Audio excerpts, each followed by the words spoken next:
আসসালামু আলাইকুম বন্ধুরা, সবাই কেমন আছেন? আশা করি সবাই ভালো আছেন। গত 3-4 দিন ধরে চট্টগ্রামে যে পরিমাণ গরম পড়ছে,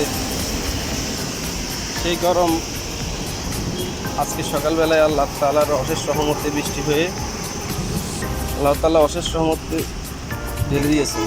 বৃষ্টি হচ্ছে, সকাল থেকেই বৃষ্টি হচ্ছে। তো অনেক ভালো লাগছে। সকালবেলায় আল্লাহ তাআলা রহমত বর্ষণ করছে সকালবেলা থেকেই।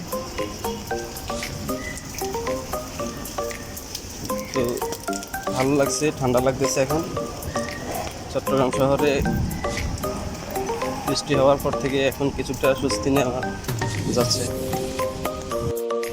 তো খুব ভালো লাগতেছে বৃষ্টি হওয়ার পরে। বৃষ্টি এখনও হচ্ছে, আরও হওয়ার সম্ভাবনা আছে। বৃষ্টি হচ্ছে, খুব ভালো লাগছে বৃষ্টি। সুবহানাল্লাহ, সুবহানাল্লাহ, আল্লাহর রহমত বর্ষণ করছে। তো সবাই ভালো থাকবেন। আসসালামু আলাইকুম।